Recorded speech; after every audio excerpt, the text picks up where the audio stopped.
on the track, solitaire. O viață de lux, vrem să ieșim mereu pe plus. Vrem să ținem steagul sus, vrem putere și cu asta am spus tot ce aveam de spus. O viață de lux, vrem să ieșim mereu pe plus.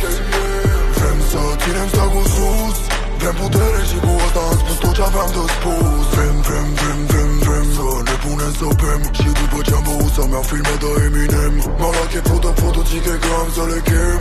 Alea două de seară de ne făceau să nu-ți demn de iubirea ta. Cum fac să mă sustrag încet, dar după ce ți-l bag și-s conștient că sună prost însă corul din sufletul meu rupe doar muzica și alcool. Mă focusez pe ce trebuie să fac, să devin bogat. Mindset-ul pe care l-am câștigat, că mă rezum doar la un palat. Cu ei vreau un regat, cu frații mei să-l construim în timp și ținem o viață de lux.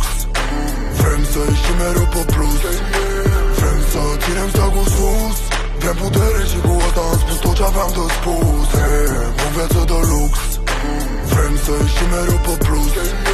Vrem să ținem steagul sus, vrem putere și cu asta am spus tot ce aveam de spus. Vrem acțiuni din restaurante și depozite bine ascunse cu mărfuri furate. Noi vrem să plătim totul cash dacă se poate, că viața e scurtă și noi nu vrem să auzim de rate. Și dacă tot mă vorbeți, mai vorbiți-mă frumos. Poate aveți bulan și vă las un bac și generos, că peretele după care te ascunzi nu e așa gros. Și cum pereții au urechi s-ar putea să iasă prost. Dau respect și iubire, ar trebui să înveți cum să fii apreciat, doar cash nu de săgeți.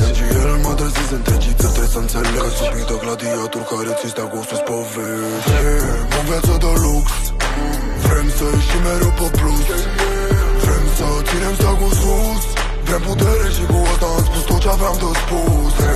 O viață de lux, vrem să ieșim mereu pe plus. Vrem să ținem steagul sus, vrem putere și cu asta am spus tot ce aveam de spus.